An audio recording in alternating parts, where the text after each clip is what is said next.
And that has to do with people who end up with addictions and how they actually do recover. We have Deborah Beste, the Executive Director for Phoenix Programs, and we have Heather Harlan, who's joined us many times before. Good morning, ladies. Good morning. Good morning. Tell us a little bit about September, Heather. Who declares it Recovery Month? SAMHSA, Substance Abuse and Mental Health Services Administration of the federal government. That's part of Health and Human Services, and it's really being observed all over the country, and people can get online, even just do a search for National Recovery Month, and they'll find out, I think there are 13, 14, 15 events happening all over Missouri, and Phoenix Program specifically has some events that we've been planning this month. We've been very active, and we're just real pleased to be here to talk about it and bring it to people's attention. It is the effort to call attention that long-term recovery from substance abuse, what we used to call addictions, is possible. We'll get some more of those events here in a minute. Deborah, tell us a little bit about your role with Phoenix Programs. I'm the Executive Director. I've been at Phoenix for 15 years now, 10 years as the Director. During that time, I've had the privilege of working with many, many individuals in long-term recovery that Heather addressed. And now more than ever, we really want to describe what we do in this new building over on the north side of town and what happens there. And we're just looking forward to the chance to talk with you and your listeners this morning about that. When you say long-term recovery, that implies there is such a thing as short-term recovery, is there? Well, what that implies is that there are stages or steps that one goes through in treatment. I think the popular myth was you get it or you don't get it. You know, this idea of falling off the wagon or not in recovery, where when we really address this as a public health issue and a chronic illness, what it says is that there are stages that someone goes through as they recover, as they become more aware of their illness and their responsibility to take care of themselves. Awareness is a big part of what we do. Now, are there people that simply, regardless of how many times they attempt it, simply the addiction is so strong they cannot find their way to recovery? I think that's... I'd have to say no. I would say no as well. I have hope too deeply ingrained. Yes. One of the things that sets Phoenix Programs apart is that what we offer in the community is what we call evidence-based treatment, meaning we have proven outcomes. And if you had a health problem and you went to your doctor and said, I don't know, doc, I got this problem, just do something. I don't care, just do something. And just expect the doctor to pull something off the shelf. You would want your health care provider to look at your situation and offer the best anybody knows how to do to treat your health care issue. That's what we do. So perhaps there are reoccurring. I know one woman it took 17 times. But she's got it. She's living a very full, happy life, 5 years in recovery, and great contact with all her family. Most people, that's an extreme case. But you know what? I bet the 15th time, 16th time, there are people thinking she's not going to get it.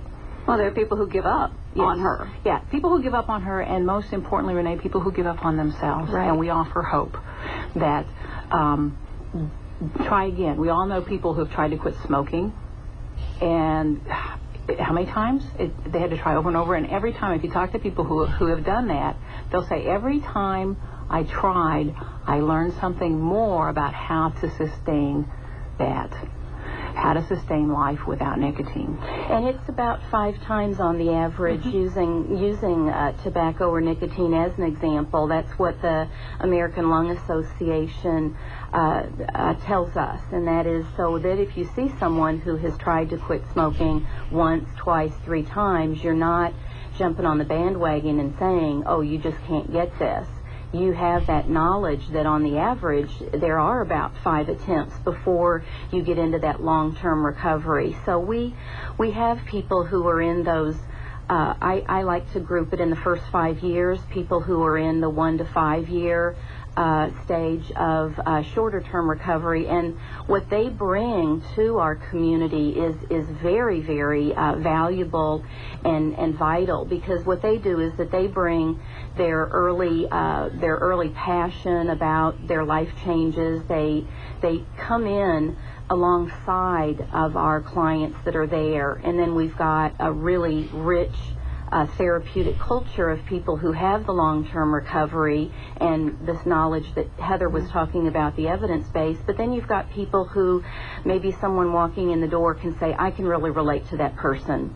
Now, with cancer, for example, there are benchmarks for recovery. So when you talk to, for example, I know several breast cancer survivors, and when they hit that 2-year mark and then they hit that 5-year mark, and their chances of recurrence for this disease, drops dramatically the longer out you get.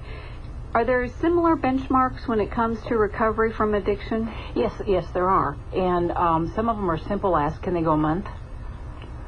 That's significant. If a person can carve out a month without using that substance, that's significant. If they can go 3 months, that's significant. 6 months, 12 months.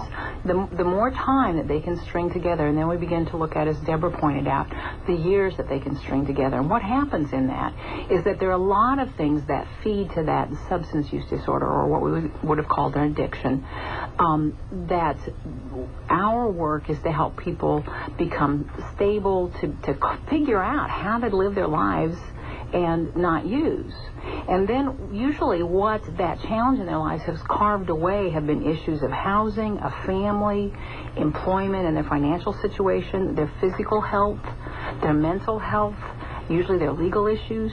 Then as we begin to stabilize them, as they carve out that 30 days, 60 days, 3 months, 6 months, a year, as they carve that out, then to be able to offer still that continuing help and encouragement that they can find in the community, which is where long-term recovery happens, to address all those other issues. Are there some substances that you see more difficult recoveries than others? I mean, or can you look at any substance and say, oh, well, we can see hardcore cases, whether it's tobacco or alcoholism or meth, but do you see a substance that is going to be a rougher road for some than others? Certainly alcohol, because of our culture, because it is very pervasive in terms of social situations where people don't want to extricate themselves from family events. They don't want to give up some of the recreational activities that they've enjoyed their whole life. And so, yes, but we don't necessarily look at the substance. We actually look more at the behaviors and the patterns, as Heather said, building those recovery patterns.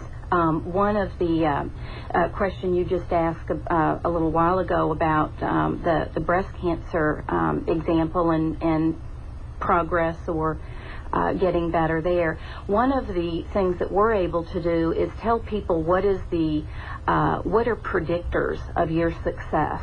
So one of the predictors of long-term success and long-term recovery is compliance with what the professionals are recommending.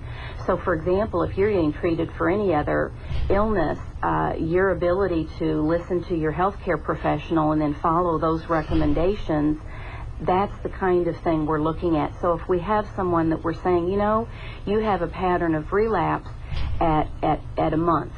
So what if during this next episode of treatment, what if we go into a contract and you are going to stay involved for 6 months? Now, that doesn't mean every day. It certainly wouldn't mean somebody staying in residential treatment.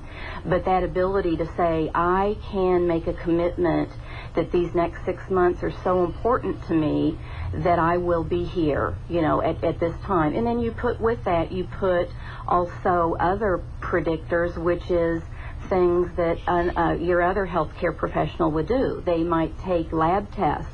Well, we might do breathalyzer, or we might do other diagnostics that help to demonstrate you are following the recommendations, and then you're partners with that individual. That's one of the examples that we would work with a client or a patient.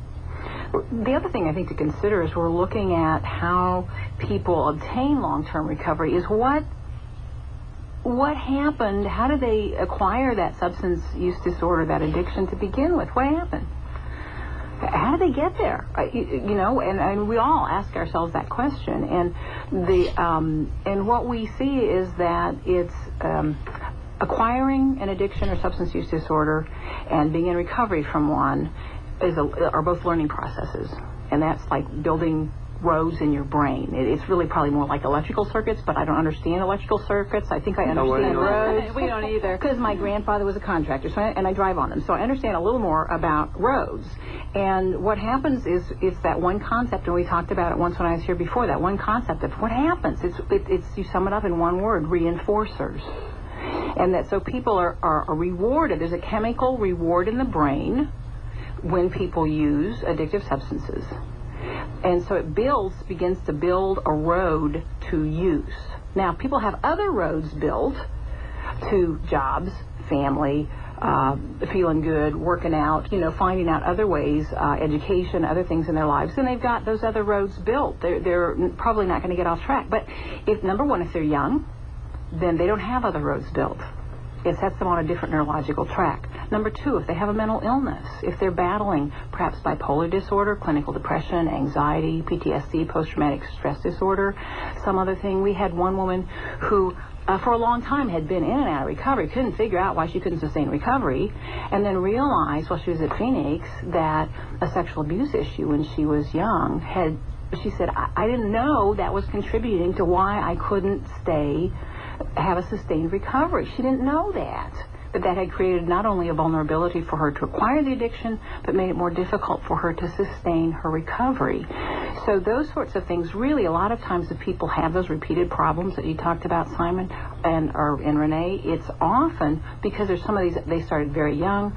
Perhaps they had a mental illness as well, and or what we would call co-occurring, where they had that as well before they started using. It's 9:30. It's the morning meeting here on KFRU. It's National Recovery Month, and we're going to come back with Heather Harlan and Deborah Beste from Phoenix Programs right after this on the morning meeting.